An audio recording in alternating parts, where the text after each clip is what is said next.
Assalamualaikum warahmatullahi wabarakatuh. Saya dengan SD Ulfa Atmawati, NIM 0808100072. Dari program studi S1 Fisika Fakultas Sains dan Teknologi Universitas Erlangga, Surabaya. Berikut ini akan dijelaskan simulasi diffraksi Fresnel dengan menggunakan metode artificial. Penjelasan mengenai metode artificial light akan dijelaskan berikut ini. Pertama kali kita akan membahas pengertian dari diffraksi. Diffraksi adalah peristiwa pembelokan cahaya karena adanya celah. Panjang gelombang dari sumber cahaya harus seorder dengan lebar celah agar terjadi peristiwa diffraksi. Diffraksi terdiri dari dua, yaitu diffraksi Fraunhofer dan diffraksi Fresnel. Dalam video ini akan dijelaskan diffraksi Fresnel dengan menggunakan metode artificial light.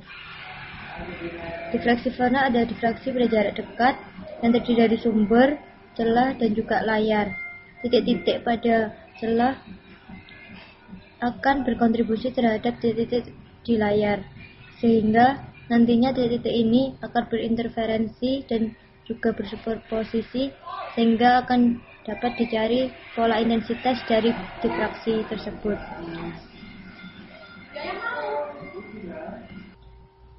Ini adalah tampilan artificial light dengan menggunakan Microsoft Excel.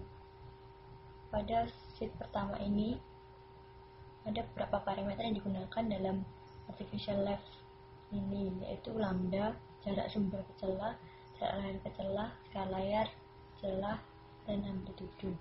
Lambda yang digunakan di sini adalah laser helium neon, sehingga panjangnya 0,6328 mikrometer.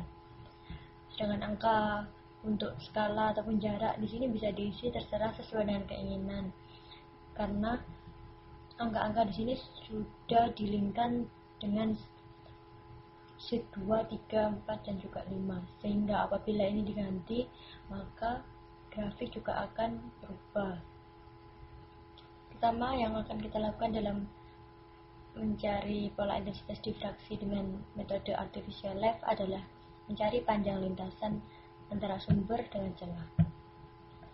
Panjang lintasan sumber dengan celah dapat diukur dengan menggunakan trigonometri, yaitu menggunakan skala celah dan juga panjang sumber ke celah, sehingga akan didapatkan panjang lintasan atau bisa disebut X pada titik min 50 sampai 50.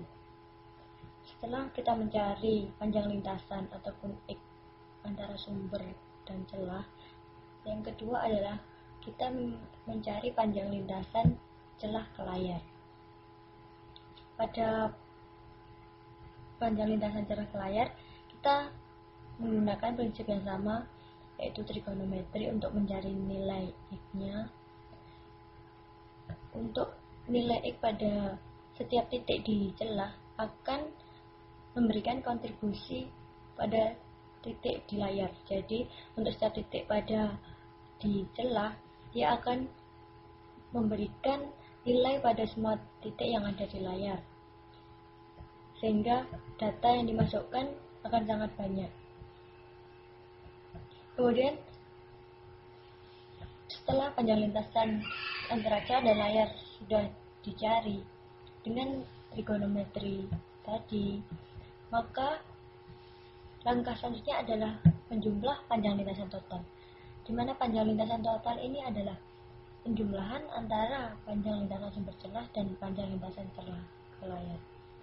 Itu nantinya yang akan digunakan dalam rumus artificial light. Terus selanjutnya adalah masukkan ke rumus, yaitu dengan menggunakan rumus Y sama dengan A sin Kx, di mana A adalah amplitudo, K adalah bilangan gelombang yang biasa disebut K sama dengan 2pi per lambda, dan X adalah panjang lintasan total yang telah dihitung tadi dengan penjumlahan panjang lintasan sumber celah dan panjang lintasan celah ke layar.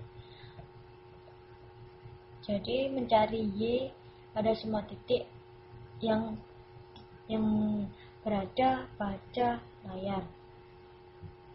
Setelah mencari Y A sin Kx, kemudian kita mencari Y sama dengan A cos Kx.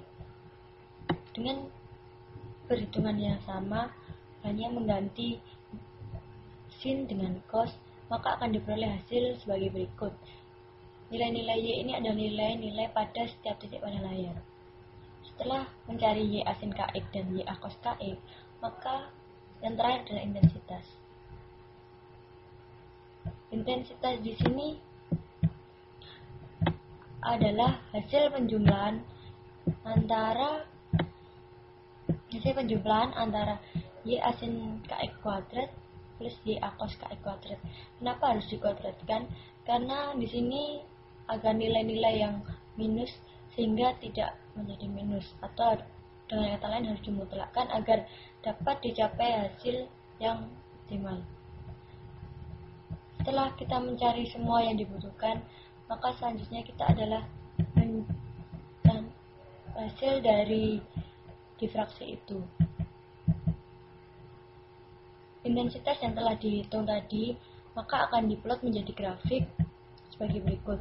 Berikut ini adalah grafik intensitas difraksi Fresnel, menunjukkan bahwa pada titik 0 intensitasnya tertinggi, dan juga selain menghasilkan puncak pada titik 0, ada dua puncak lagi yang berada di sebelah kanan dan kiri.